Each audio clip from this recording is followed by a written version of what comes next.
కర్కాటక రాశి వారికి జూలై మాసమున చేయు వృత్తి ఉద్యోగ వ్యాపారాల్లో మంచి అభివృద్ధిని సాధిస్తారు. పనులు కొంత నిదానంగా సాగినా విజయవంతంగా పూర్తవుతాయి. సమాజంలో మీ మాటకు విలువ అనేది పెరుగుతుంది.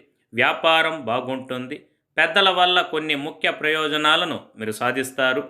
ధనాభివృద్ధి అనేది కలుగును. కుటుంబ వాతావరణం ఆహ్లాదకరంగా ఉంటుంది.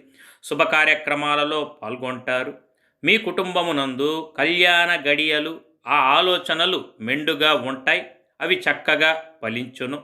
శుభ కార్యక్రమాల నిమిత్తం ధనాన్ని ఖర్చు చేస్తారు. అయితే ఈ జూలై మాసమున రవి కుజ బుధగ్రహ మీకు అనుకూలత లేని కారణంగా ఆదాయం కంటే వ్యయం అనేది ఎక్కువగా ఉండును. కొంతమందికి స్థాన చలనాలు కలుగుతాయి. చేతి వృత్తి చేయువారు జాగ్రత్తలు తీసుకుంటూ కొత్త పథకాలను రూపకల్పన చేసుకోవాల్సి ఉంటుంది.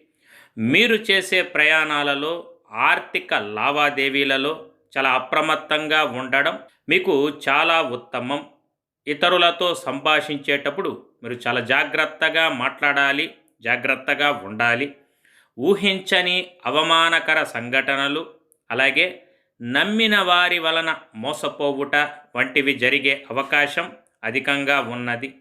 మీ సంతానం వలన ఇబ్బందులు, వాహన ప్రమాదాలు, శారీరక పీడలు, ఆర్థిక ఇబ్బందులు, ఆరోగ్య భంగాలు, ముఖ్యంగా విషజ్వరాల బారిన పడే అవకాశము ఉన్నది.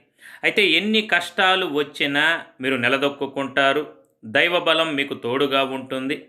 కనుక మంగళవారం నాడు శ్రీ సుబ్రహ్మణ్య స్వామికి పాలాభిషేకం చేపించిన మీకు సర్వదా శ్రేయస్కరం, శుభప్రదం.